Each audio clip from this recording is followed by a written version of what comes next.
علی جان ترقی کا شمار کوئٹہ کے باصلاحیت وکلا میں ہوتا ہے. وہ جس طرح کرمنل کیسز میں بہت اچھا پرفارم کر رہے ہیں، اسی طرح سول کیسز اور دیگر شعبوں میں بھی.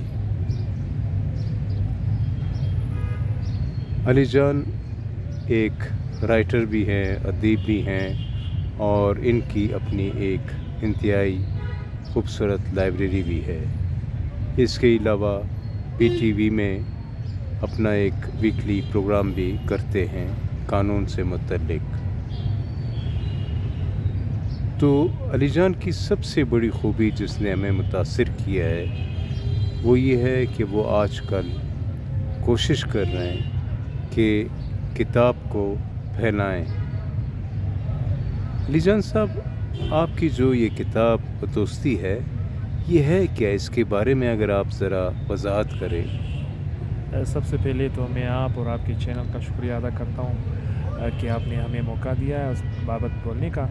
اور کتاب کی دوستی تو میں کہنا چاہوں گا کہ آج کل کے ٹیکنالوجی کا دور ہے، اور دنیا اور بچے اور نوجوان سارے جو ہے وہ ٹیکنالوجی پر کام کر رہے ہیں. سارے کے ساتھ موبائل ہوتے ہیں اور وہ ٹک ٹاک یا فیس بک یا وغیرہ استعمال کرتے ہیں، اور دن بدن جو ہے ہماری دوری کتابوں سے ہو رہی ہے، جو کہ ایک ناقابل تلافی نقصان ہے ہمارے معاشرے کے لیے، ہماری تہذیب کے لیے. جس طرح ان سینئرز حضرات نے کہا ہے کہ قومیں وہاں پر تباہ ہو جاتی ہیں جہاں ان کی تہذیب کا انہیں پتہ نہ ہو. تو یہ ہماری ایک تہذیب ہے.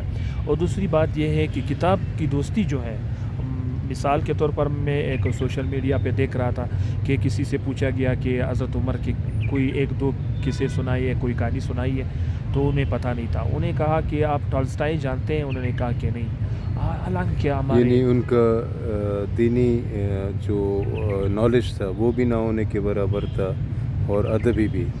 تو اس لحاظ سے اگر ہمارا معاشرہ اس طرف جا رہے ہیں، اور اس لیے ماڈرن 21ویں صدی میں اگر ہمارے بچوں کو، ہماری نوجوان نسل کو ٹک ٹاک اور فلموں کا تو بہت وہ پتہ ہو، ہیروئنس کا پتہ ہو، لیکن ہمیں دینی اور علم نہ ہو، ہماری تہذیب کا پتہ نہ ہو، ہماری تاریخ کا پتہ نہ ہو، تو ہم تباہ ہو جائیں گے. جس کی وجہ سے ہم لوگوں نے ایک اچھا پروگرام شروع کیا ہے، اور وہ پروگرام یہ تھا کہ گھر سے کتابوں کی دوستی کا جو ہے رجحان وہ پیدا کرے. اور ہم نے ایک بھائی کو کتاب دیا ہے کہ آپ اس کو پڑھیں. پھر آپ کس طرح سے مختلف لائبریریوں کو درجنوں بلکہ سینکڑوں کے حساب سے کتابیں دے رہے ہیں؟ کیا طریقہ کار ہے سر، آپ اس کا؟ کا یہ ہے کہ ہم لوگوں نے سوشل میڈیا پہ اس پہ ورک کیا کہ بھائی جس کے گھر میں بھی ایک فضول کتاب پڑھاؤں جو مثالی اس طرح ہو کہ وہ پڑھتے نہ ہو، وہ ایسی پڑھاؤں تو آپ کسی دوسرے کو دے دیں تاکہ وہ اس سے فائدہ اٹھائے. اس طرح ہوتے ہوتے ہم لوگوں نے گھر سے شروع کر کے محلے میں دوستوں کو کہا ہے، اور ہماری ایک ٹیم ہے وہ علاقے میں گشت کرتی ہیں اور پوچھتے ہیں کہ پڑھنے والے ہیں، ان کو کتابیں پہنچاتے ہیں. تو ہمارے علاقے میں 2-3 لائبریریاں تھیں، میں نے خود وہاں پر وزٹ کیا. تو ایسی مجھے لڑکے تو ملے لیکن اپنی کتابوں کے ساتھ دوسری ایسی جنرل کتابیں یا ہسٹری یا کوئی ایسے سائیکالوجی یا دوسری کی کوئی کتابیں وہاں پر موجود نہیں تھی. تو لہٰذا ہم نے اپنی مدد تھا، کچھ دوستوں کی مدد سے ہم لوگوں نے سینکڑوں کتابیں وہاں پر رکھ دی. وہاں پر ہم لوگوں نے لائبریری کی ایک الماری کی شکل بنائی، جو ایک زبردست رجحان ہے، جس کی رسپانس ہمیں ایک زبردست ملی ہے. وہاں کے لڑکے، وہاں کے اساتذہ کو جب پتہ چلا کہ انہوں نے یہاں پر کتابیں آ کے رکھ دی ہیں کہ آپ پڑھیں، تو کافی زبردست ہمیں یہ جو آپ لوگوں کو کتابیں دے رہے ہیں، کیا اس میں یہ مخیر حضرات یا علم دوست حضرات یہ آپ کی کوئی مدد کر رہے ہیں؟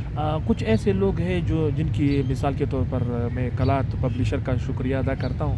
انہوں نے ہمارے ساتھ کافی مدد کی. انہوں نے کہا ہے کہ جتنی بھی کتابیں آپ کی ضرورت ہو، آپ کے علاقے میں ہو، تو ہم لوگ ڈسکاؤنٹ سے یا کچھ ایسی کتابیں جو مفت بھی دیتے ہیں. تاریخی کتابیں ان لوگوں کے پاس پڑی ہوئی ہیں. اس طرح سیل اینڈ سروسز نے اور فاروق صاحب آپ نے کافی زبردست وہ کی. اس طرح لوگ ہمارے معاشرے میں لازمی ہیں، لیکن پڑھنے والے لڑکے کم ہیں. ہم کوشش کرتے ہیں کہ اس لوگوں کو چھوٹی سی چھوٹی کتابیں دے تاکہ وہ اس کی عادت بنائیں. پھر وہ اگر وہ بڑی کتابیں پڑھیں، ٹالسٹائی کی ہسٹری پڑھیں یا دوسرے پڑھیں، ابن خلدون پڑھیں، تو وہ ہوتے موٹی کتابیں. سب سے پہلے ہم لوگوں نے چھوٹی کتابوں سے یہ رجحان. اس کا کوئی پازیٹیو رزلٹ آپ کو مل رہا ہے؟ زبردست، کیونکہ ہمارے معاشرہ جو ہے وہ صرف اس کے انتظار میں کہ کوئی اس کو راستہ دکھائے. جب ہم لوگوں نے یہ راستہ دکھایا تو آپ یقین کریں، جب میں اس لائبریری میں واپس گیا ہوں